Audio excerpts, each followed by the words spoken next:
But in the meantime, hello and welcome everyone to the 2026 Martin Luther King Jr. Community Unity Dinner. A special thanks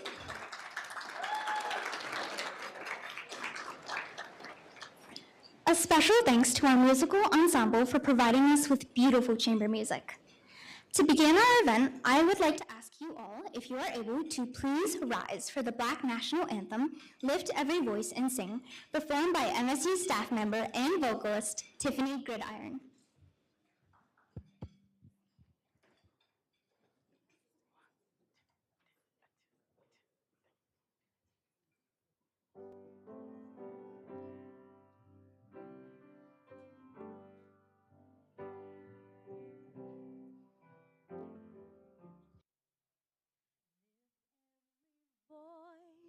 And sing till earth and heaven ring, ring with the harmonies of liberty. Let our rejoicing rise high as the listening skies. Let it resound loud as the rolling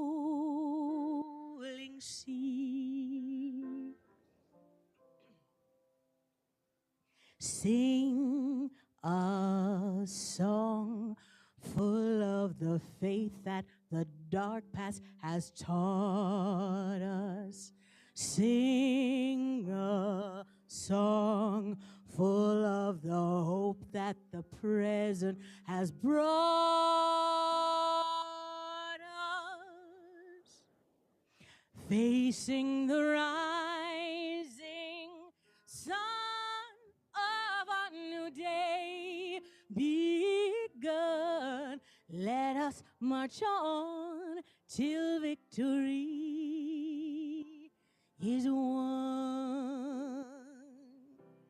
Stony the road we trod, bitter the chastening rod, felt in the days when hope unborn had died, yet with a steady beat have not a weary feet come to the place for which our fathers sighed. We have come over a path that through tears has been watered.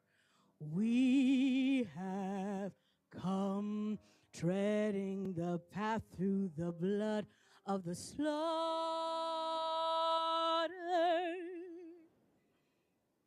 Out from the gloomy past till now we stand at last, where the white gleam of a bright star has cast. God of our weary years, God of our silent tears, thou who hast brought us thus far on the way, thou who hast by thy might led us unto the light. Keep us forever in the path, we pray,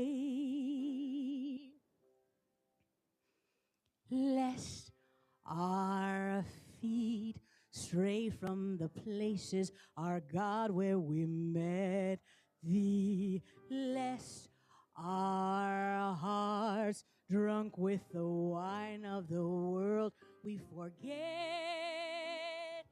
thee. Shadowed beneath thy hand, till now may we forever stand true to our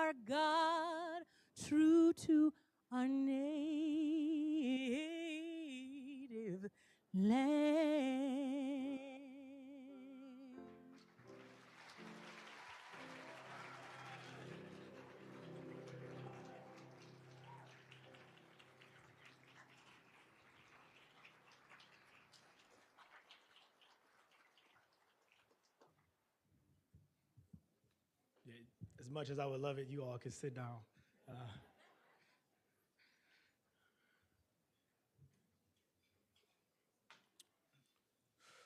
But good evening, everyone. We all made it to another year, 2026, a new semester through this weather the last 24 hours. And this is just a great way to start off this semester this year. This is the 46th annual MLK Scholarship Community Unity Dinner. For those who I haven't had the pleasure to meet, I'm Drew Baker. I use he, him pronouns, and I serve here at the university as the Assistant Director for Community and Engagement in Residence Education and Housing Services. Tonight, I'm honored to represent Residence Education and Housing Services, along with Residence Hall Association and the Office for Institutional Excellence and Impact as your co-host for tonight's event. It's great to have you all join us for a wonderful occasion as we honor the legacy of Dr. Martin Luther King Jr. in community with each other. But before we begin, I would like to take some time to honor our Native and Indigenous communities and pay the respects to them and the land that we are privileged to live, work, and currently reside on by reading MSU's land acknowledgement. Michigan State University's campus is located on what is called Nkwejong by the Anishinaabe. Michigan State University occupies the ancestral, traditional, and contemporary lands of the Anishinaabe Three Fires Confederacy of Ojibwe, Odawa, and Potawatomi peoples. The university's campus resides on the traditional lands of the Saginaw Band of Chippewa, ceded under coercive and violent circumstances in the 1890 Treaty of Saginaw. Michigan State University is supported through the land grant where 10.7 million acres were taken from 240 tribal nations through the treaty system to fund and establish agricultural colleges. Michigan State University was established on and with 235,193 acres of Anishinaabe land ceded in the 1819 Treaty of Saginaw and the 1836 Treaty of Washington.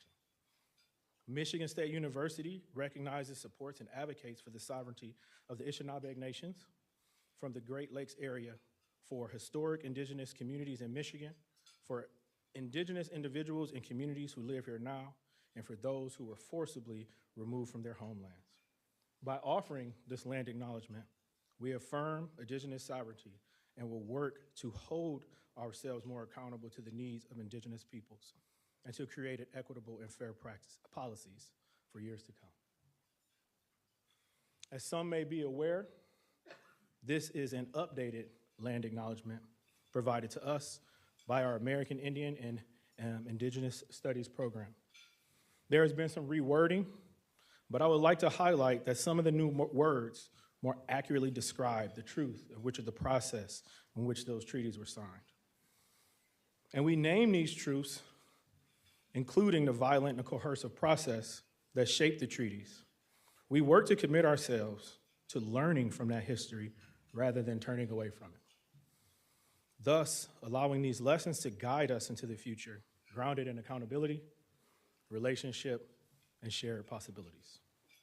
Further, we encourage you all to take time and consider the relationship you have with indigenous communities and how you can work to support indigenous students here on campus, in the greater Lansing area, the state, and countrywide.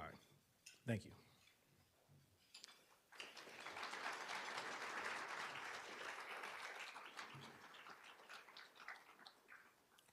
Well, with the official program beginning, I would like to welcome everyone to the 46th annual Martin Luther King Jr. Scholarship Community Unity Dinner. And I would just like to name, I think 46 years of something like this is very impressive.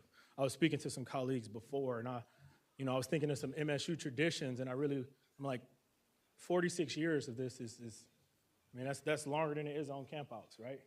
Which we consider to be a staple in our community. That's longer than the midnight scream, right? For those who don't know, screaming out the window on finals. And so I just want to name that because I don't think sometimes when we're in spaces like this and we hear 46 years, we don't let that sit with us. But tonight we have a wonderful program for you all, which many have worked to make happen. So I would like to just open the program with gratitude to those folks, thanking you all who have put time and effort into today and all the planning of the events throughout the coming week. And it's because of them we have a place to celebrate tonight. But we also have good food, we also have good entertainment, and a beloved community, as Dr. King would say. Given that this event is the community dinner, I want to take some time and talk about the word community that we use so often. Now, I knew for some time that I wanted to talk about community. When I came up, I'm the assistant director for community and engagement. We had the community unity dinner. It makes sense, right? And we live in a society, I want to add, that in so many ways needs community now more than ever. This is my 4th year co-hosting this event, and I've gotten to the habit of, over the semester break, choosing a book, and that book hopefully inspires some of the conversation, some of the thoughts that I wanted to share with you tonight. And I just have to admit, that really didn't happen. I did finish the book, but not as inspired as I thought. But one thing about inspiration, they say you find it in the wildest places, and so to some of you all, it might sound wild, but I found some inspiration on TikTok. You got to look right with the students. I'm meeting y'all where y'all are, right? But I laugh because I say, oh, the algorithm was listening, right? As I'm talking about community and trying to read about community, it was listening. And one of the posts that popped up that really spoke to me, and I'm going to do my best to quote it, someone was sharing about this idea that everyone wants a village, but no one wants to be a villager. And then they began to run down a list of what that meant. So yes, I want to be in your village, but no, I can't take you to the airport, call an Uber. Yes, I want to be in your village, but no, you can't stay here, get you an Airbnb or, a hotel. And yes, I want to be in your village, but I can't come by today, just text me when you need me, right? And let me name it now. It can be a lot to be a villager, but we need it. And let me remind you why. So for those who know me, I would like to say I like kind of nerd out on some of these things. So I'm going to talk about the science behind it, right? We have evolved as a communal species. In many ways, we wouldn't be here without community, battling famine, disease, climate. So we need community. At one point, for those who don't know it, sometime in human history, it was estimated that less than 100,000 humans were here. And only reason that we are close to 8 billion, if not past it, is because of community. So we need community. Health. Let's talk about what community does for health, right? We know that prolonged isolation is bad for mental and physical health, significantly increasing risks of mental health issues as well as physical issues. We need community. Some data even suggests that chronic lack of meaningful communication is a threat comparable to smoking 15 cigarettes a day. We've done so much here on this campus to eliminate tobacco, right? So I really want us to ask ourselves, what can we do to eliminate the isolation and loneliness that people feel? We need community. Academics, I don't think I have to tell many people in here that what a sense of belonging does for students. We know that students stay longer, they matriculate faster, have better grades, and have a general sense of happiness when they have a sense of belonging. Once again, highlighting why we need community. And I'm comfortable naming that I would say we are in a societal crisis of loneliness and isolation. I say all of this to end with the charge that I want everyone here to work on being a villager. Ask yourself how you can help, who you can help, and do it. And if you don't know where to start, I'm going to lean on good old Mr. Rogers and say, look for the helpers. They're always around. And I'm going to give some folks a hint and say, it's a lot of helpers in here, y'all. So talk to the person next to you. So I'm going to also acknowledge that we can't build community in one night with an event like this, but we can use this event as a milestone to remember the day that you decided to be a villager. You decided to take the step to build community one person at a time. So please talk to someone you don't know, get to meet them, share your interests. And as a part of the reason, I'm gonna name this too, and we were actually asked, but that's part of the reason that we open the doors so early. We want folks to come in, interact, get food, not just stand here and look at the program, right? That's not how we build community. And that was intentional, and that's the moment where I want to make sure that my co-planner, Karen Stowell, as well as Deshaun Will, as we talk about how do we best put people in a position to build community. But as your co-host, and I mention this always, but as I open this evening and we get the program going, one of my other goals is to keep us on time, so I don't like to spend too much time up here. I realize how important that is. I don't want anybody to drive. It's cold, it's snowy. We want to get folks home safe. So I won't talk longer. Tonight, we have a wonderful program. If you don't know, there's a ton of talent here at MSU, so you're all in for a treat. Please continue to eat. If you want to get more, feel free as the program goes. And be in community with each other as we honor Dr. King. Once again, I would like to thank everyone for being here with your presence.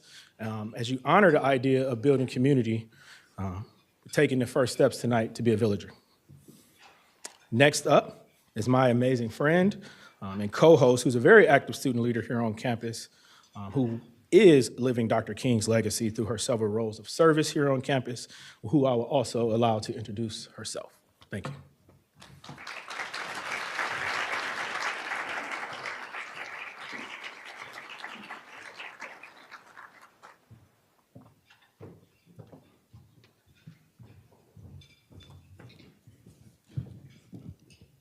Thank you, firstly, for being so gracious as always, Drew. It is an extreme honor to speak on the indispensable legacy of Reverend Dr. King, to speak on remembrance, community, hope, and love to such lovely people is nothing short of remarkable. So how fortunate that we will get the opportunity to hear of all of these great themes from all of our impassioned speakers. My name is Cassidy Doe. I use any pronouns, and I'm a senior studying public relations with minors in graphic design and writing. Let me start off by affirming what Drew said about community. As I look into the crowd and see the many familiar faces of mentors, peers, family, and friends, I'm reminded of my various roots that help to ground me in community. And I hope that in trying times, you all can find people to lean into. We give thanks to everyone joining us tonight. Being able to see so many students, staff, and community members alike come together in such a moment of commemoration shows that there can be such unity and resilience here at MSU. At this time, I would like to formally recognize and thank the Residence Education and Housing Services, Office for Institutional Diversity and Inclusion, Student Life and Engagement, and the Residence Hall Association for their support in making tonight's event possible. My heart swells when I think about everything that went into making this evening, and to see so many folks come together in one room in one evening to remember, to reinvigorate oneself, and to be revolutionary to indispensable legacies. It's powerful, and I hope that you all feel inspired enough to carry on the important work that we all do in our own ways. Tonight, I am here because of my position as Chief Hope Officer for RHA, the Holistic Opportunity, Prosperity, and Engagement Officer for the Residence Hall Association, our on-campus student government, and my constant reminder of what it means to leverage my power to implement and support campus-wide advocacy initiatives. Beyond that, I am a first-generation college student and proud TRIO scholar. I'm an undergraduate research assistant studying the communication capacity of nonprofits across the nation. I'm a Prevent Outreach Education peer mentor, working to promote awareness and safety, empowering MSU students. And as a former intercultural aide for the Multiracial Unity Living Experience program, where I have the forever pleasure of working to expand collective understanding of global concepts and to cultivate an atmosphere of belonging. I am here today partly because of those lived moments and shared spaces, but notice that I never do it alone. And when I speak about myself, I speak about it to many. Undoubtedly, I am in a room full of tough minds and tender hearts. So what ultimately brought us here in one way or another was our connection to community and our love for humanity. So how fitting was it that this year's theme is of continuing the legacy of MLK, continuing his commitment to civil rights, context, and opposition to oppressive evils is something that we wish to highlight with this very talented and tenacious panel of students and staff alike.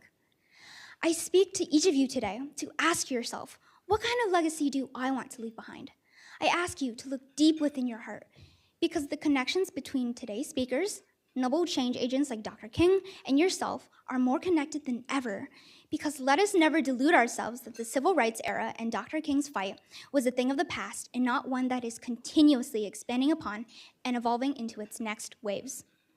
Today, we recognize the resilience of every generation before us, with us, and after, to be resistant to artificially constructed systems that seek to divide and remove us from one another, that are manifestations of global colonial, racial, and social ordering, and to be exposed to the exploitative nature of our reality.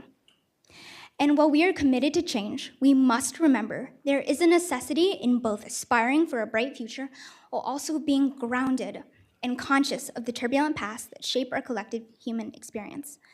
Let us not forget the broader fight that Dr. King was referring to, for he had not only a dream, but also acted against opposing forces in the world.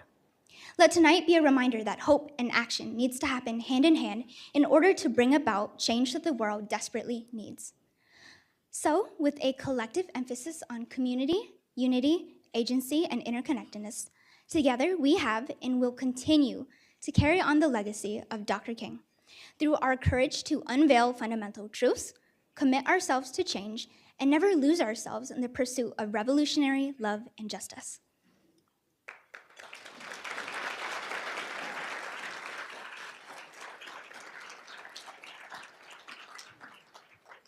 So to speak on the betterment of the community, at this time, I would like to welcome MSU President Dr. Kevin M. Gutstowitz up to the stage to share his remarks.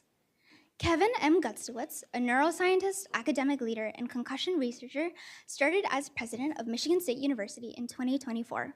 He is a nationally recognized expert on sports-related concussions and maintains an active research portfolio.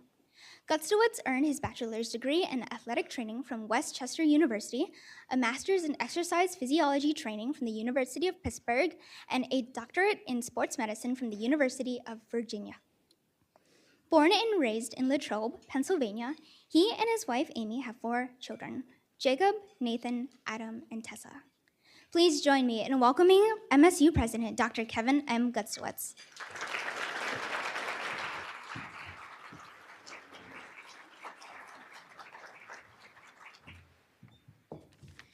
Thank you, Cassidy, and welcome. It's my honor to be here this evening, to welcome you all here this evening to one of my favorite events of the year. I was just talking with Dr. Jabbar Bennett about this earlier today, and Amy and I have the opportunity to attend many functions here on campus and in the greater Lansing community, and this is a special one. This is one that my third event, third MLK Community Unity Dinner, and each of them has been special. It's because we bring together our campus community and all the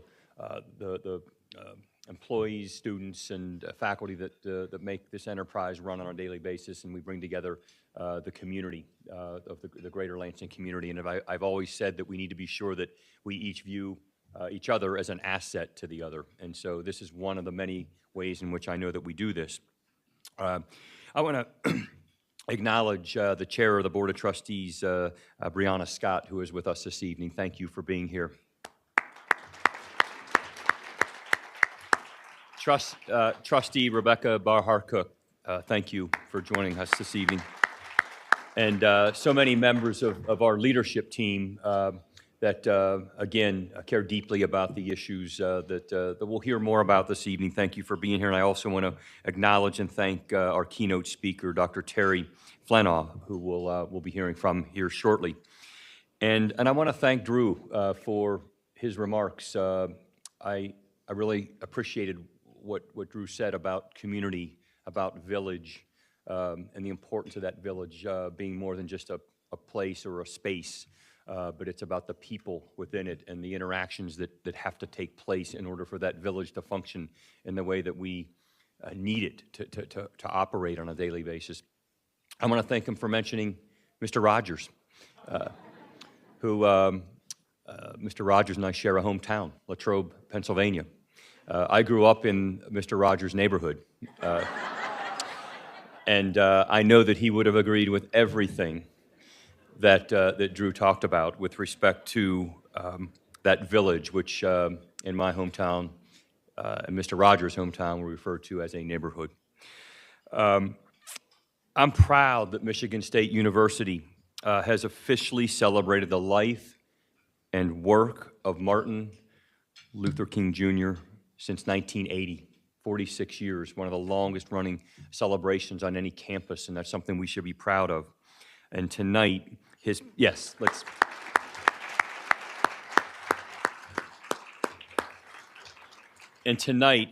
powerful legacy brings us together once again to remember, but also to recommit our ideals of social justice, inclusion, and opportunity.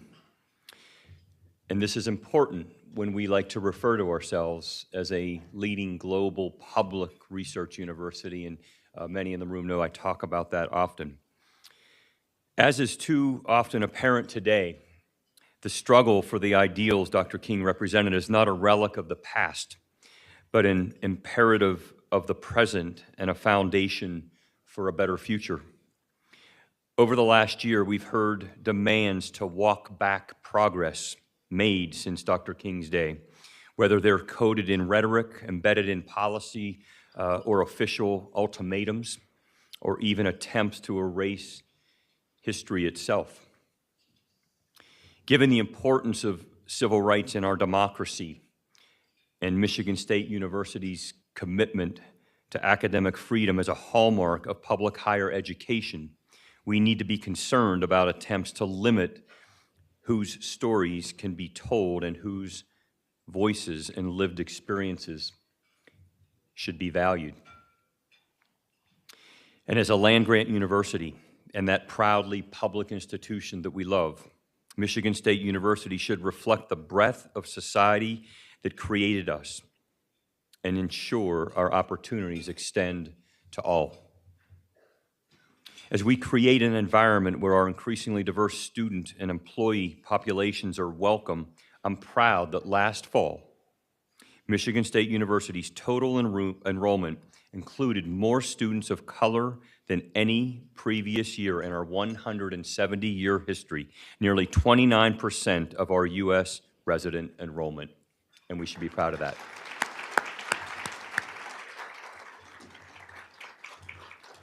We will continue making this place a place where everyone, students, faculty, and staff members, and those who enjoy coming to this university, that they'll enjoy an environment where each of us can not only succeed, but thrive while they're here on our campus.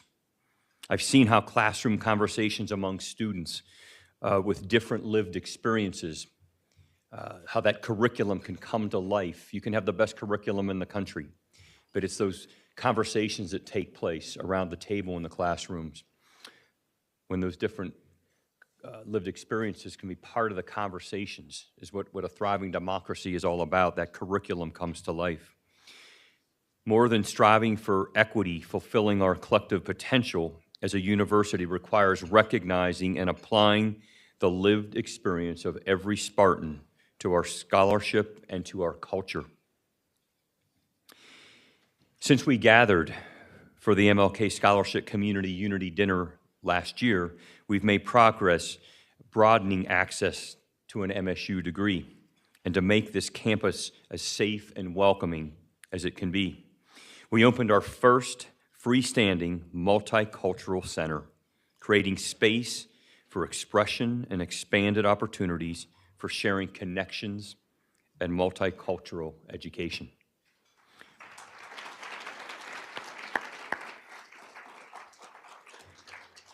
Our partnership with Henry Ford Health in Detroit is addressing disparities in medical research, clinical access, and healthcare outcomes, something that we're proud of. Along those same lines, the RX Kids program today is supporting the health of infants and mothers in underserved communities across Michigan. From its 2024 start in Flint under Dr. Mona Hanna, the program has expanded to communities from Marion County to Wayne County to the eastern Upper Peninsula. We were proud to learn also that graduate school dean and university distinguished professor, Dr. Piero Dagbobi's book on the Black experience at Michigan State, called Forever in the Path, has been named by the Library of Michigan among its 2026 Michigan notable books. Is Piero here, Dr. Dagbobi? Is he here this evening? I don't see him, but we're going to clap real loud. He'll hear us from wherever he is.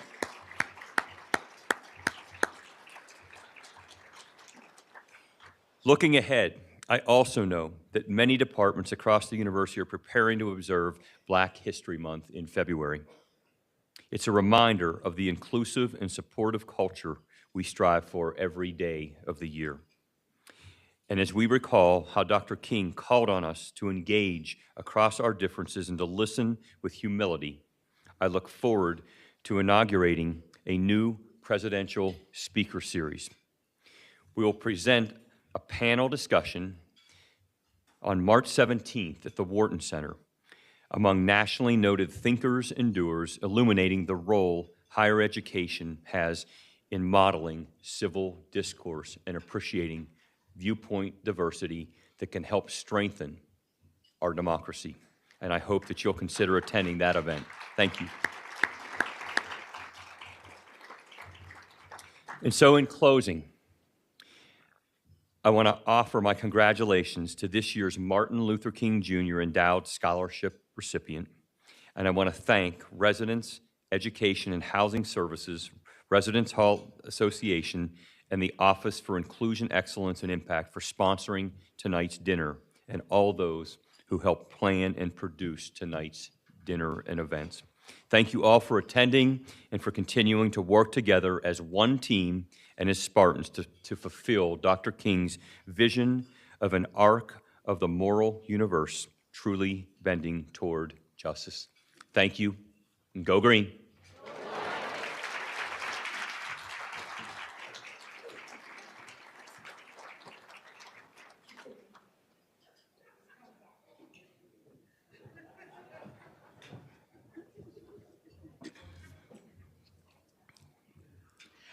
Thank you, Dr. Guskowitz, for your wise words. It was really impactful hearing that.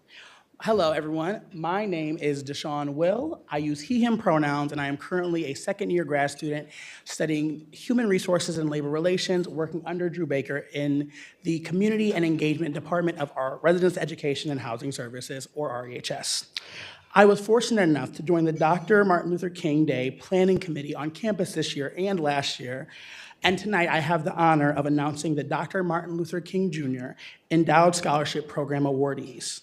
This scholarship program recognizes Michigan State University students who are, through their stewardship, recognized by society's leaders by actively engaging in building inclusive communities in ways that fight injustices and promote equality for all on every possible level. Tonight, we are proud to recognize and acknowledge the 2025-2026 MLK Scholars. MLK Scholars, please stand at your seat so you can be recognized when you hear your name. And please remain standing until all scholars are standing. And please hold your applause until all scholars are called. Excuse me. Aloysius Anagonye, Rodney Barrow Jr., Talise Campbell, Sydney Deere, Madison Foster, Eden Henton, Ramon Kasim, Kayla Lewis, Jaya Sangster, Thomas Trotter, Tequila Turner, Kennedy D. Walters, and Javon Wilson. Please join me in recognizing these amazing students.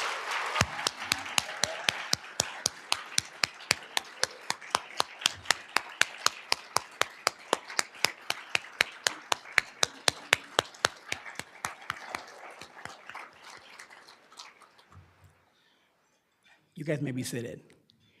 And again, thank you for all of your accomplishments and outstanding works as agents of freedom and liberation at Michigan State University and other communities.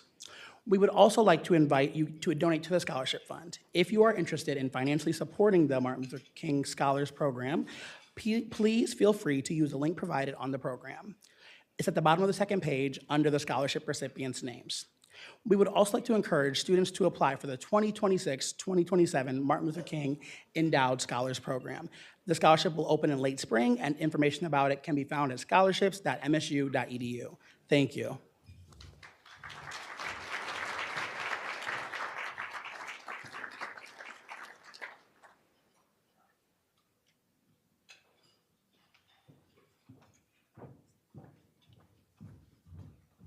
Thank you, Deshaun. And I do want to just acknowledge one more time, if we can give another round of applause to those students who have received the MLK Endowed Scholarship.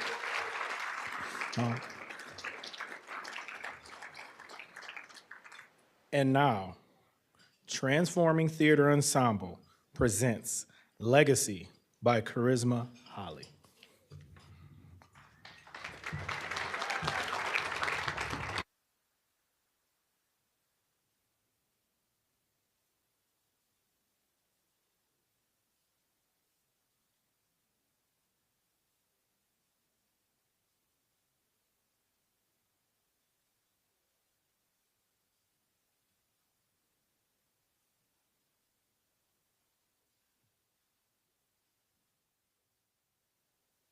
Last night, I had a dream. I was standing in the middle of green fields, dark, wet soil stamped with my footprints.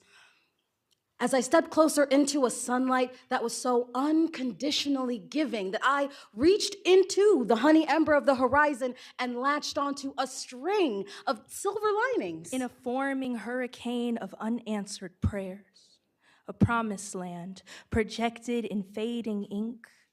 The details get a little fuzzy sometimes, and I can't tell if those are tire swings hanging from the trees.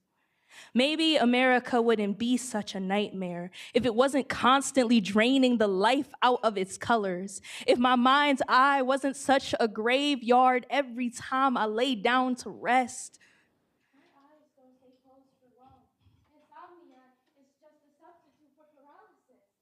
Sometimes I suffer and oftentimes I sit across the bed and I have emotional distress. Oh, but look at me. I am my ancestors' wildest dreams.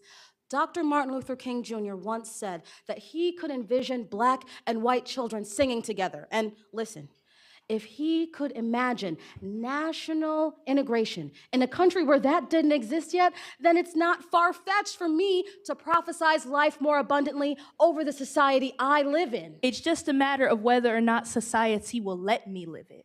When the nightly news perpetuates the same rusted pipelines, unnamed, unarmed, unalive, unjust, and sounds just like a 1968 assassination. What am I supposed to do when the Black Lives Matter murals get painted over and the progress paved road begins to crumble? A reminder that freedom is a constant struggle. But equality is not about fighting for equal rights. It's about reaching the point of not having to.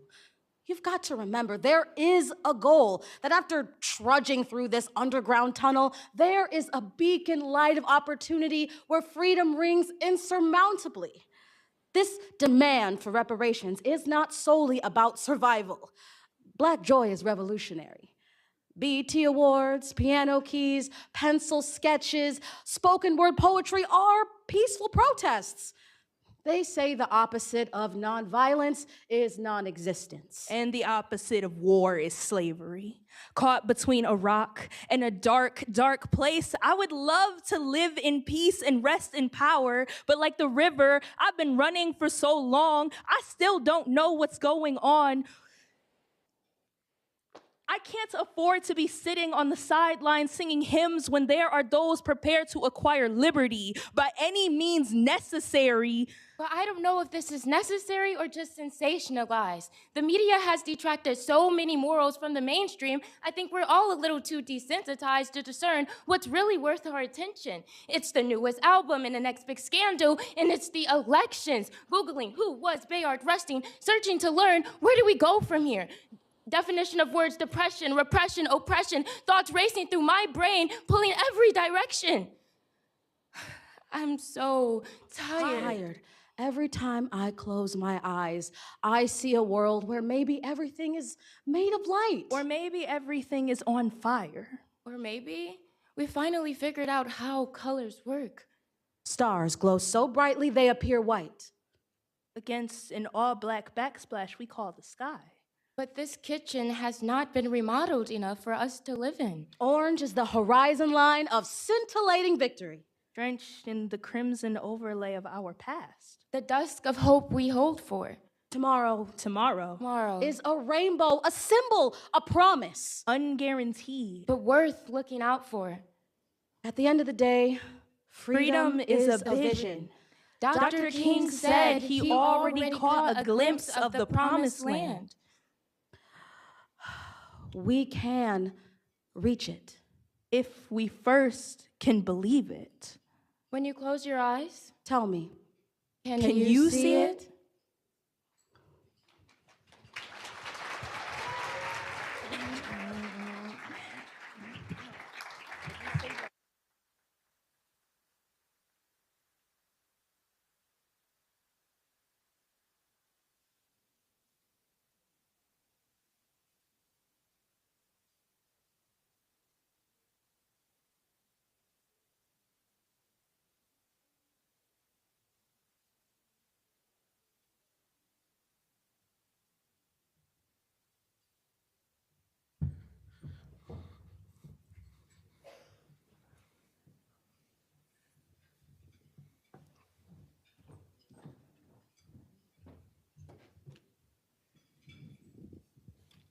Wow, what a legendary performance, ripe with love and legacy. Thank you for your show of art and excellence. Speaking of what it means to embody excellency, please welcome our first speaker of the night, ETL Castro. You can clap, you can clap.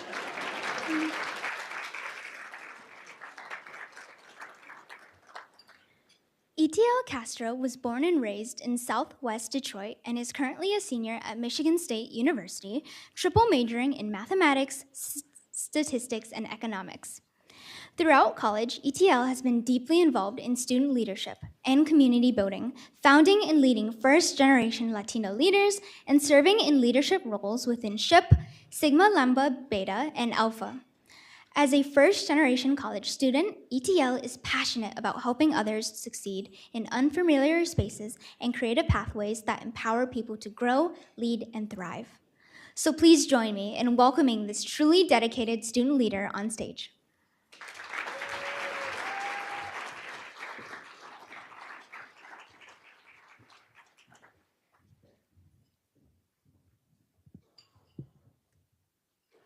Hello, everyone. I'd like to begin by thanking all of you for attending today's commemoration of Martin Luther King Jr.'s legacy. I want to express my gratitude to our sponsors, speakers, organizers, and volunteers.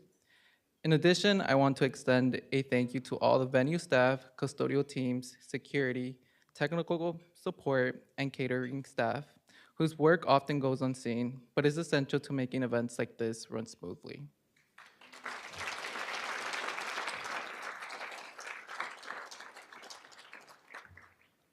And finally, thank you to all of you for being here and contributing to the energy and meaning of this conference.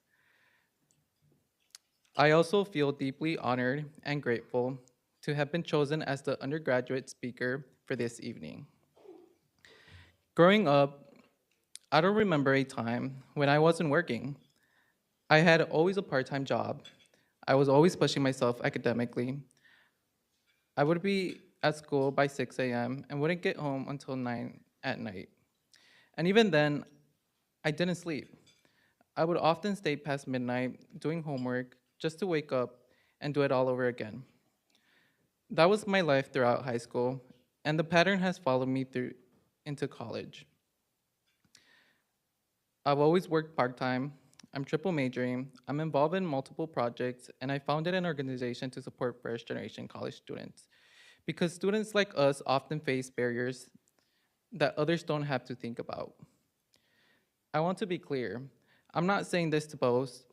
I'm not saying this to ask for pity. I'm saying this because my story isn't unique. It reflects the reality that many minorities live every single day. On the drive here today from Detroit, I was listening to Dr. Martin Luther King Jr.'s speeches. And I won't lie, they move me deeply. Often, I would find myself fighting back tears.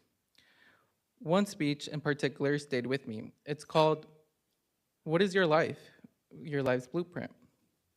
In this speech, Dr. King talked about building a strong foundation, because without one, even the most impressive structure will eventually collapse. He tells us not to let anyone strip us from our dignity, not to hate others, not to change who we are, just to be accepted. And most importantly, he tells us to commit ourselves to excellence. That's where I see Dr. King's legacy alive today, especially among minorities. I see it in my friend who interned at NASA, staying up till 3 a.m. coding software for a rover on Mars. Side note, she was an MSU alum. And I see it even in what Dr. King called the small things. He said that even if you are a street sweeper, sweep streets so well that the heavens stop and take notice. That is what I see in my community. People working twice as hard, people showing excellence, even when the world refuses to acknowledge it. I met students working 2, 3 part-time jobs while carrying full course loads, brilliant students, teaching assistants, leaders, mentors, people who uplift others while barely having time to breathe themselves. That's why the rhetoric around DI hurts so deeply. When DI was attacked, when people said it gave an unfair advantage to underqualified individuals, I couldn't stay silent because who are they calling unqualified? These are the same people who are your TAs, the same people being hired to teach, to mentor, to support others based on merit. To say they don't belong is just false, and it's a slap in the face. And let it be clear, DEI was never about just race. It supported women, veterans, people with disabilities, people who simply need the door to be open, not lowered. Closing that door doesn't create fairness, it creates exclusion. And if honoring Dr. King means anything, it means standing against that kind of injustice. Dr. King fought so that qualified people would not be dismissed because of who they are. And yet, decades later, we're still fighting many of the same battles. Which brings me to something deeply personal. When I was driving here today, I received a call from someone I love, someone I treasure, had been taken by ICE. I hesitated to share this. I felt nervous, even intimidated. But staying silent would go against everything Dr. King stood for. He said it best. Injustice anywhere is a threat to justice everywhere. Right now, injustice is happening. People are being racially profiled. Citizens are being detained. Native Americans are being deported. People with legal documentations are being arrested.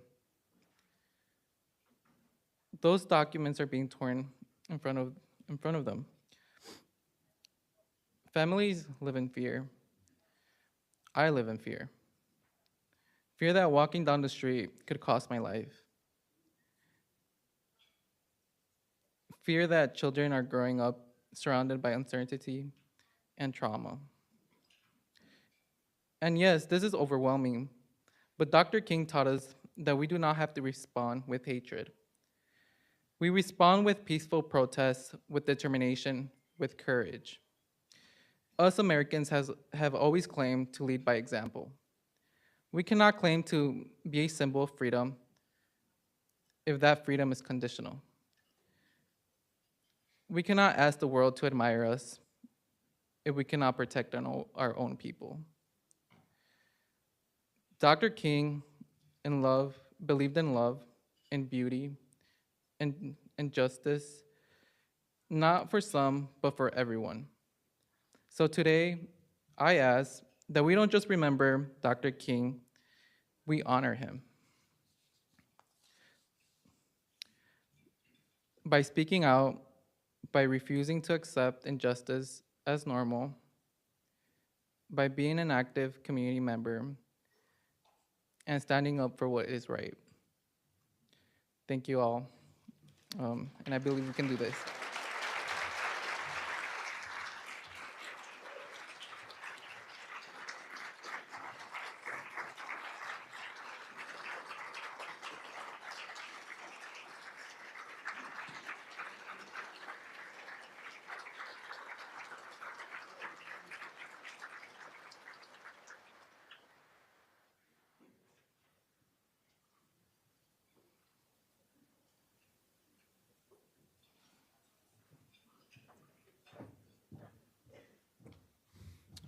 Thank you, ETL, and thank you for sharing your story and the story of those close to you. I think back to being a villager, and that's part of it, holding this type of emotion with others.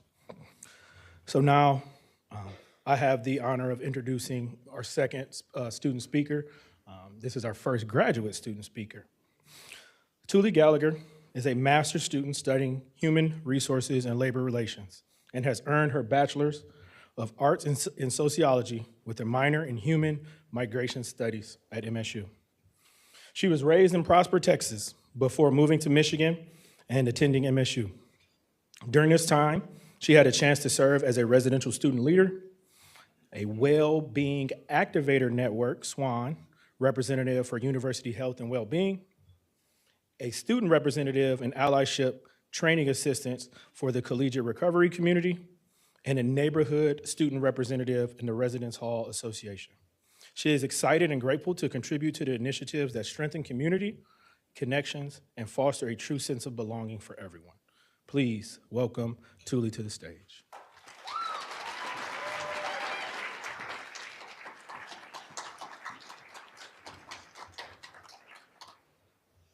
Good evening, everyone.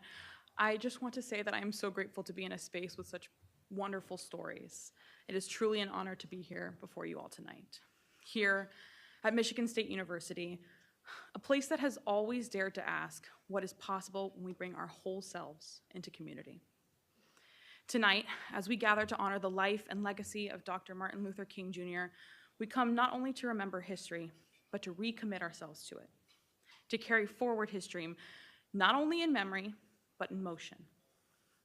Dr. King once said, and as President Guskowitz brought up, the arc of the moral universe is long, but it bends towards justice. And I've often wondered, what gives the arc its bend?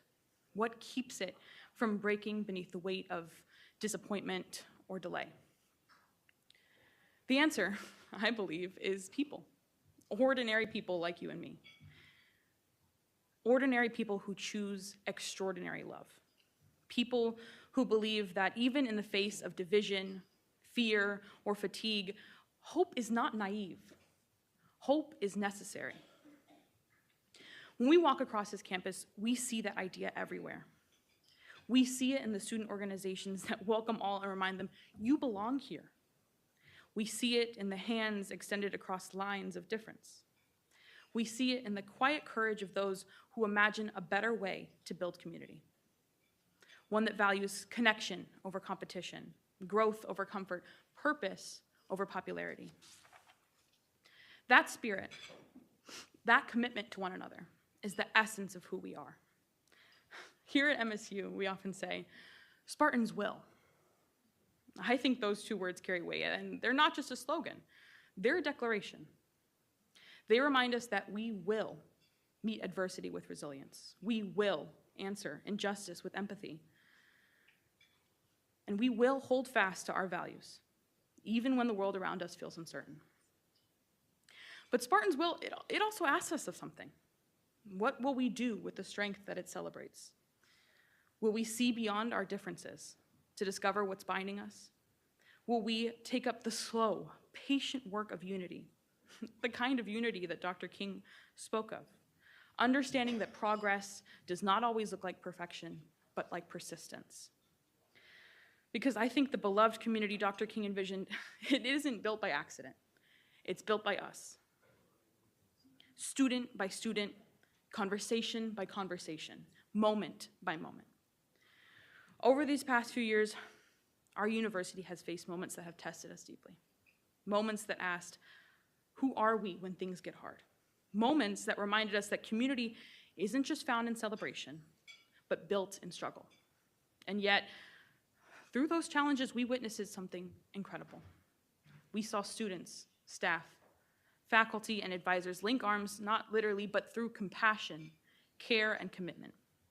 We leaned on one another with patience, with empathy, with strength that reflected the very best of who Spartans are. That is hope with hands and feet. That is beloved community in motion. And we've learned that healing, whether personal, institutional, or global, it takes time. It takes collaboration. It takes listening. And in an age where it often feels easier to shout than to understand, we continue to choose understanding. Because the truth is, our community has been through a lot. And the world, our world, is going through even more. We all feel it. The ache, the uncertainty, those quiet conversations about the state of things. But even when the world wobbles on its axis, we hold steady. We do what Dr. King asked. We keep showing up. We keep the faith that peace, though fragile, is still possible.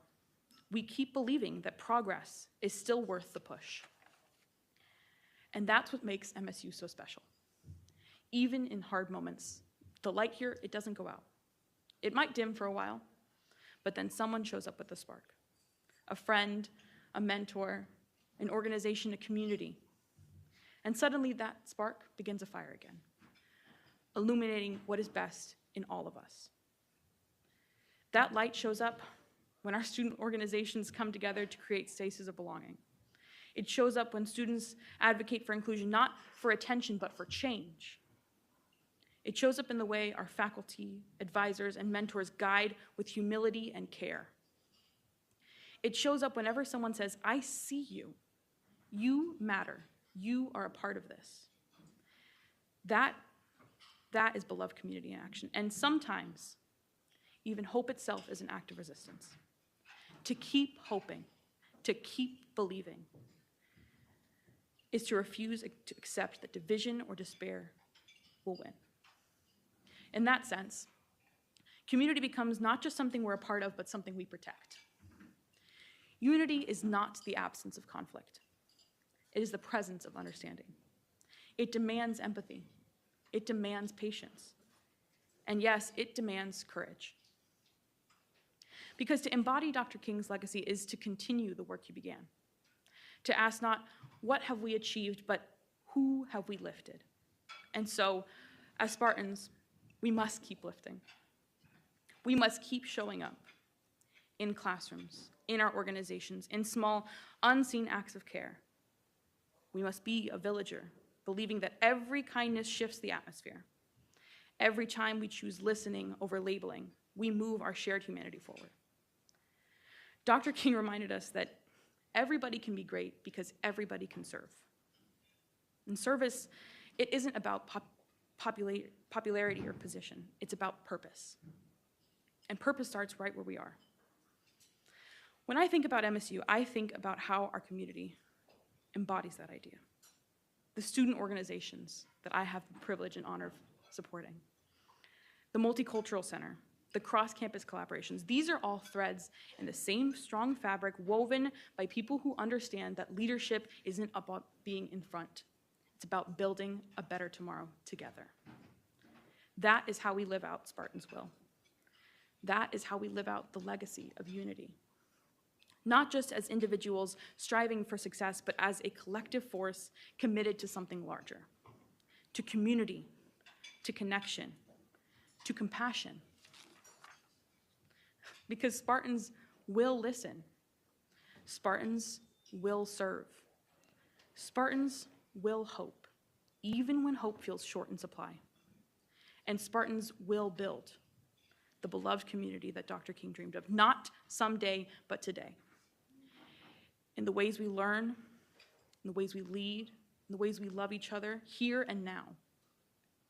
So as we leave tonight, I invite you to carry that spirit forward. Carry it into your circles, your classrooms, your organizations, your communities. Carry it into how you show up for others, even when it's inconvenient, even when it goes unseen. Dr. King taught us the measure of a person is not where they stood in moments of comfort or convenience, but where they stand in times of challenge and controversy. And we are living undeniably in challenging times. But challenge has always been the soil from which progress grows. Adversity has always been the test of hope, and hope has always been the promise of community. So let us meet this moment as Spartans, with light, with love, and with will. Let us build the world that Dr. King dreamed of, one grounded not in fear, but in fellowship, not in division, but in dignity, not in power over others, but power beside others. Because the essence of humanity is, and always has been, community. And the essence of community is courage. The courage to believe that together we can bend that moral arc a little closer towards justice, a little closer toward healing, and a little closer toward hope. Thank you all.